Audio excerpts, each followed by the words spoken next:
Welcome to Toy-Polloi. Hello and welcome to another video from toy-polloi. Now if you collect any of the Mego figures or indeed Indiana Jones, Raiders of the Lost Ark figures, or even some Star Wars figures, you'll have come across this problem before, and that is missing thumbs. If you see here, I've got one of the characters from Disney's The Black Hole, and these were released by Mego in the early to late 70s. I think this guy says, oh, it says 79 on the back, so sort of late 70s. And the problem with them is that these thumbs always break off. Now, none of the Black Hole figures really came with weapons, but obviously kids would want to put things in their hands, and the thumbs just seem to be a bit of a weak point and they would snap off. As you can see here, this guy is missing actually both of his thumbs, and the same thing happens to Buck Rogers and many of the Buck Rogers figures. If we look here, you can see that Buck is also missing his thumb. And again, if we take a look at poor old Indy here from Raiders of the Lost Ark, you can see that he's missing the thumb on his right hand. So today we're going to look at a way of replacing those. To recreate the thumbs, we are going to be using Milliput, which is a modelling clay. It's a two-part modelling clay that's epoxy based. So if you open the packet here, let me see if I can get these bits out. You have two types of the clay, and you need to mix these together in equal amounts. So if we cut off a couple of bits of this clay and we'll mix it, and then we can start moulding the thumbs. Now for this you really only need a very small amount, because obviously we're making thumbs and they're going to be tiny. So just mix a tiny bit of it together and that should do for 3 or 4 figures. So here you can see I've mixed it together. We've actually got way too much here, but it's very hard to mix a small amount, but it doesn't really matter. So we're going to chop off, if we take, we'll do Buck Rogers first. You're only going to need an incredibly tiny amount, so I'm just going to use a knife here to chop off a very small bit. And with this and my fingers, I'm just going to carefully try and shape a small little sort of sausage. Again, that's still too much. You really only need a tiny amount of this. Just have to do it by eye, really.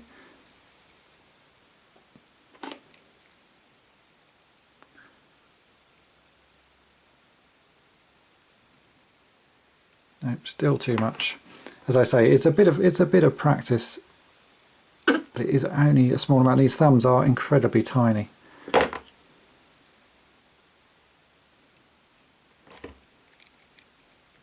That looks about the right amount. Now you can just carefully start moulding this on. It takes a little bit of practice, and you will need a knife or some sort of screwdriver to start sort of shaping this around.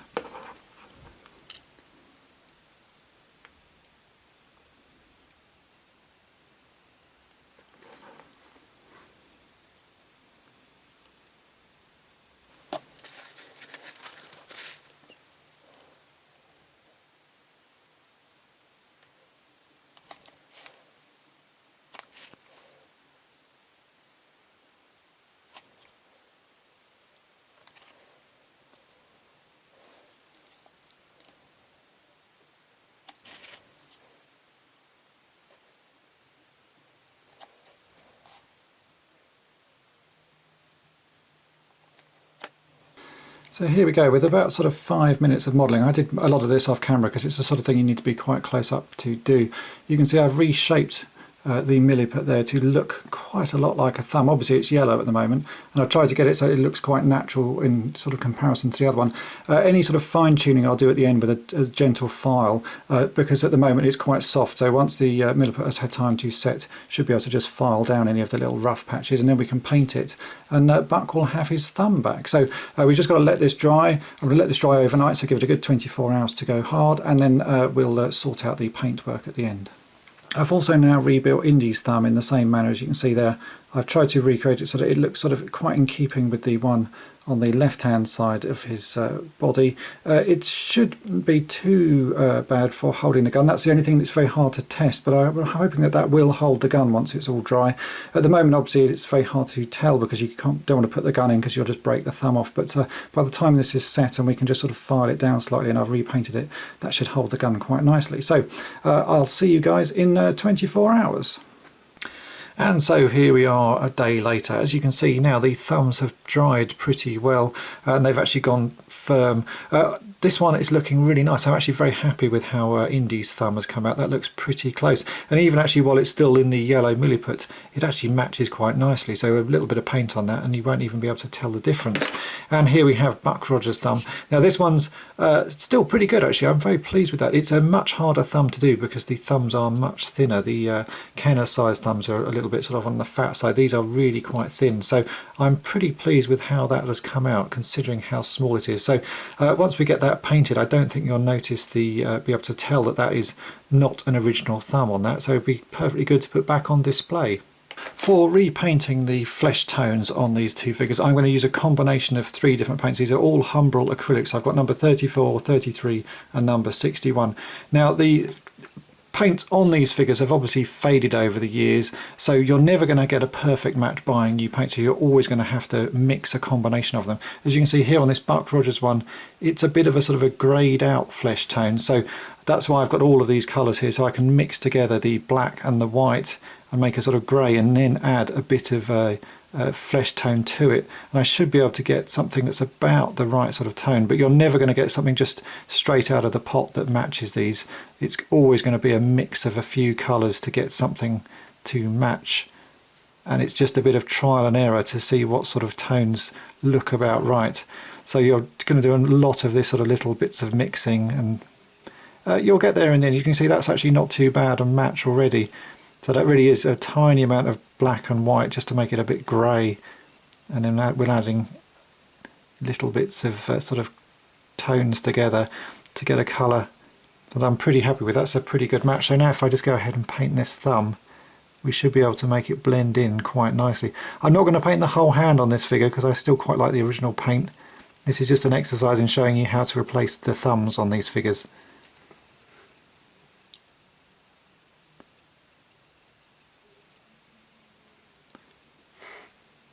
And there we go. That's a pretty close match actually.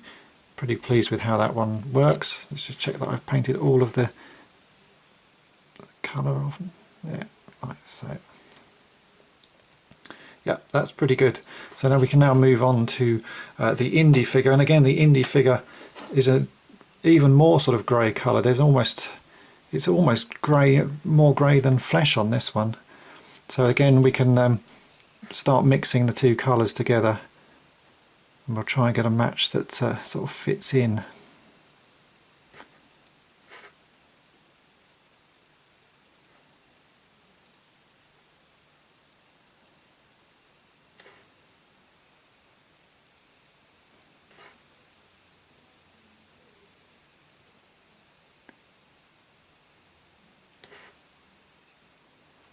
I think that's about right. It's actually a very grey colour.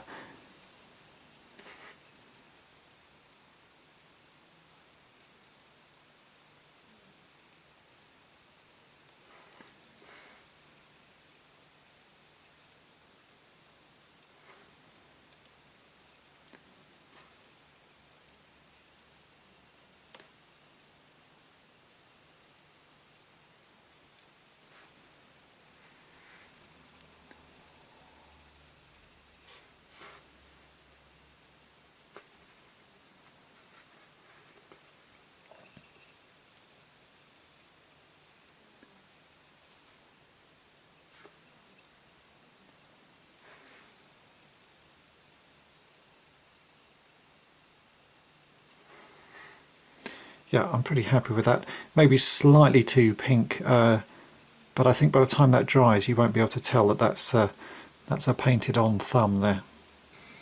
And now the paint has dried, you can see we have the finished figures. As you can see here, if we look at Buck, his thumb is pretty good. It's hard to tell that that isn't an original thumb. Obviously these thumbs are not as strong as the original ones because they're only held on by a tiny bit of plastic, but for display purposes they do look remarkably good.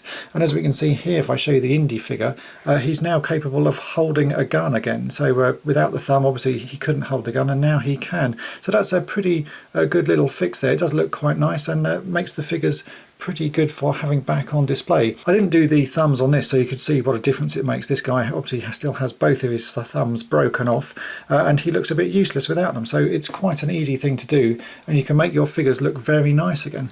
It's obviously something that takes a little bit of skill to do because sculpting and moulding something so small is fairly hard work, but with a little bit of practice you can produce some very nice results. So I hope this video has been of interest to you and thanks for watching. Thanks for watching toy-polloi. Subscribe for more great videos. You can also follow toy-polloi on Twitter and Facebook.